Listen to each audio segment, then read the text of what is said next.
Olá pessoal, tudo bem? Sejam bem-vindos ao canal Daniel Lopes, é sempre um prazer e uma honra contar com a sua audiência. E antes de a gente entrar no vídeo, gostaria de falar para vocês que hoje é o último dia aí da promoção que a gente está fazendo com os livros da editora Faro Editorial. Esse aqui do Bastiat é um dos fundamentos aí do pensamento liberal, muito interessante, né? Mostrando por que o pensamento da esquerda não funciona. Esse aqui do Gary Allen vai dizer para você exatamente o que está acontecendo no Brasil e no mundo hoje. Esse aqui é um livro que mudou realmente meu pensamento sobre a realidade. Se você não conhece aqui o conteúdo desse livro, você realmente tem dificuldade de entender o porquê das coisas hoje. Tem esse aqui também, do ganhador do Prêmio Nobel, Hayek, né, sobre os erros, né, da visão de mundo mais à esquerda. Então, esses três aqui, grande promoção só hoje, tá bom? Pessoal, o cerco aí, ele tá fechando, né? O cerco tá dando uma fechada intensa. Eu vou explicar para vocês por quê, mas também vou mostrar para vocês aí maneiras de contornar, né, de ter um plano B aí, de sair fora desse cerco aí que está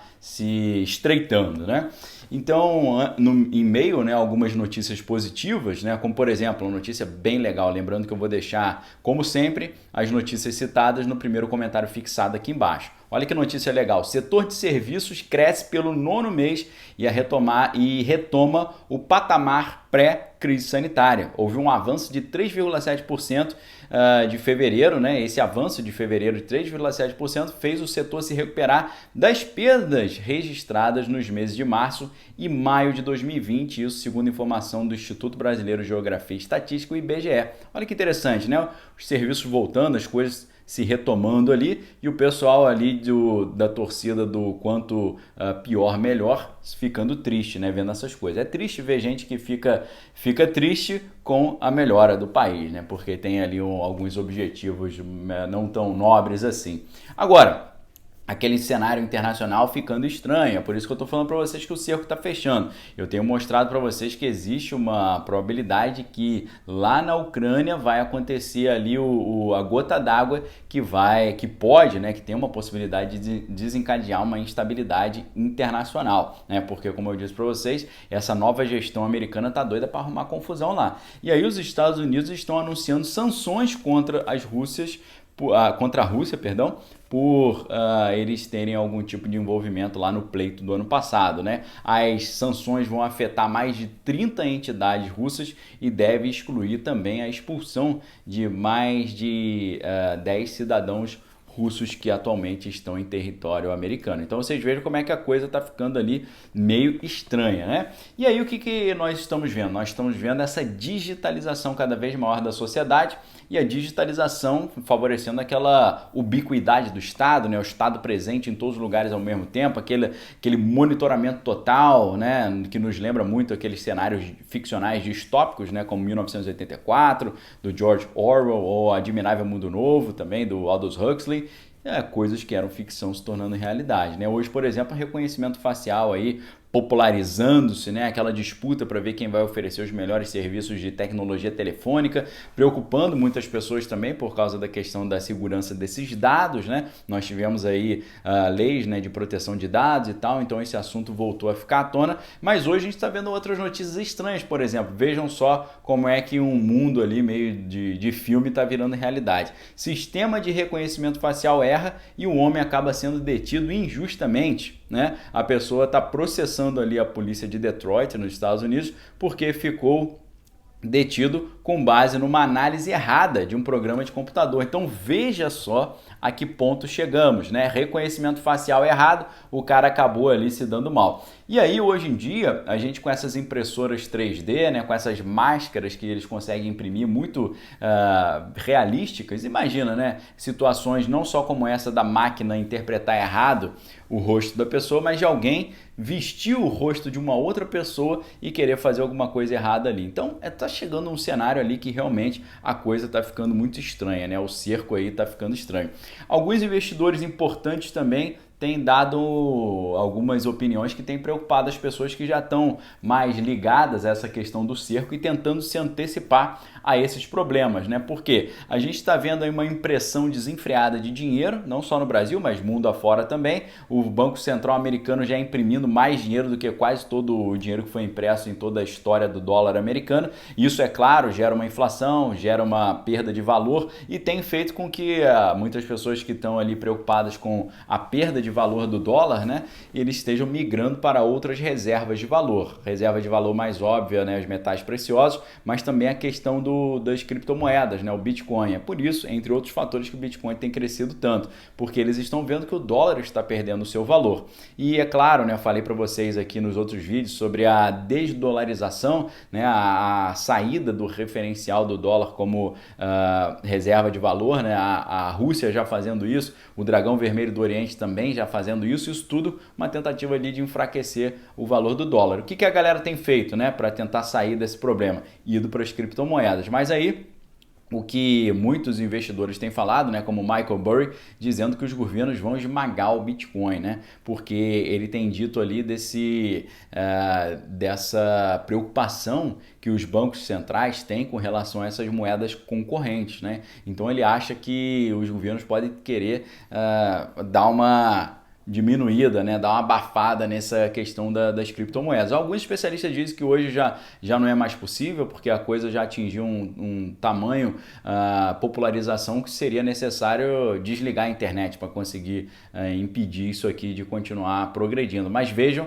como é que o cerco se fecha, né? Eles tentam detonar a moeda, né, imprimindo desenfreadamente, deixando a inflação comer solta. Os caras tentam fugir para uma outra moeda ali que não é alvo, né, de esforços inflacionários, porque o Bitcoin, a galera faz mineração de Bitcoin, mas ele tem 21 milhões de unidades só, é fixo, né? Não tem como você inflacionar. Então o pessoal vai lá e foge para as criptomoedas aí. Já estão falando que vão morder as criptomoedas também. Pessoal também, outro especialista, né, o Ray Dalio, o grande bilionário, né, importante autor também, dizendo que acha que os governos vão tentar dar essa abafada nas criptomoedas, né? Vamos ver como é que isso vai rolar. E nessa história toda, né, a gente está vendo o Fórum Econômico Mundial falando aí de um próximo problema que pode surgir, né, de ativistas digitais fazer uma espécie ali de movimento para derrubar a internet, isso gerando uma queda da energia, e a queda da energia gerando um problema de escassez global de alimentos, um negócio bem preocupante, né? Nesse momento, então, a gente vê muitas pessoas migrando das grandes cidades, seguindo aquele protocolo básico do sobrevivencialismo, né? Quando tem confusão nas cidades, saia das grandes cidades. Então, muitas pessoas que têm essa opção, né, que têm essa oportunidade, têm saído das cidades, têm investido em sítios, né? Tentar ter uma autossuficiência, seguindo ali algumas propostas interessantes, né? Como a proposta do sisteminha da Embrapa, a questão da permacultura, né? Muita gente investindo nisso, nesse conhecimento meio de autossuficiência, né? E aí, no meio disso tudo, a gente vê projetos de lei sendo colocados em pauta aqui no Brasil, projetos de lei que, segundo, por exemplo, o deputado estadual Frederico Dávila, né, que é da área do agronegócio, falando que projetos que podem ali prejudicar toda a cadeia da pecuária, né, porque esses projetos podem, no final das contas, atrapalhar a produção artesanal de alimentos. Porque, segundo alguns intérpretes, né, o próprio Ministério da Agricultura ele deu um parecer que vai um pouco nessa linha, dizendo que alguns desses projetos, caso aprovados, podem inviabilizar a própria venda de produtos para a venda dos produtos para outros estados, né, de estados para estados, prejudicando ali não só o setor bovino, mas também suíno, aves, ovos, ovinos, leite e o setor de mel, né?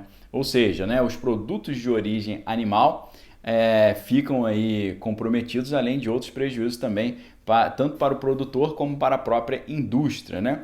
E é um negócio que preocupa, né? Porque você vê, o cara já está vendo, né? A gente viu informações dizendo que produtores de tomate, por exemplo, estão ali tendo que se desfazer do tomate, né? Porque os restaurantes estão fechados e aí a demanda caiu muito, então eles não têm o que fazer com o produto, estão descartando o produto. Só que aí quando descarta o produto sobe de preço, né? Vem aquela questão da inflação. Então algumas pessoas já querendo se antecipar a esse tipo de problema, ou uma alta dos preços ou uma escassez da oferta, tem começado a querer produzir por conta própria. Só que nessa ideia de quando produzir por conta própria, né, e às vezes tornar ali uma produção autossuficiente, que possa ser comercializada, começam a aparecer leis querendo atrapalhar o produtor artesanal, né? Então realmente é um negócio muito estranho, principalmente quando vemos, né, figuras como Tio Bill aí já se tornando o maior proprietário de terras agricultáveis dos Estados Unidos. E a gente pensa, por que esses grandes poderosos estão investindo nisso, né? Eles estão de olho não só na questão do alimento, mas na questão da oferta de água também. Vejam só em que mundo estranho nós estamos chegando. Mas os caminhos, né, continuam sendo esses, né? Você ter ali fontes de renda alternativa, a questão de ter um plano B para sair das grandes cidades, ter um lugarzinho para sair, né? E aí você pensa, poxa, mas numa situação como essa é difícil, né, a gente ter condição econômica de comprar um sítio, comprar alguma coisa. Então, pessoal, no final das contas, né, a gente sempre às vezes tem um parente, alguém que mora mais no interior, você pode fazer uma espécie de parceria com eles, né, começar a investir nesse conhecimento aí da agricultura. Fica essa sugestão de questões para você pesquisar, né? Pesquise sobre o sisteminha da Embrapa e também a permacultura, são conhecimentos bem interessantes, e é claro, sobre o próprio sobrevivencialismo, né? O circo está fechando, mas Deus é maior e Deus vai recompensar aqueles que estiverem focados, estiverem em comunhão com Ele, porque Deus é o Deus do livramento e Ele sempre está comunicando ali com os seus servos as estratégias, uma vez que a própria Bíblia nos ensina que Deus não faz nada sem antes avisar ao seu povo por meio dos seus profetas. Então vamos ficar de olho nos sinais que Deus está dando para a gente poder se antecipar a qualquer problema, ok? Dê uma olhadinha na promoção, primeiro link aqui embaixo na descrição do vídeo. Forte abraço, fique com Deus, examine todas as coisas que tem que é bom. A gente volta às 17 horas aqui com a nossa atualização da tarde, ok? Um abraço, valeu!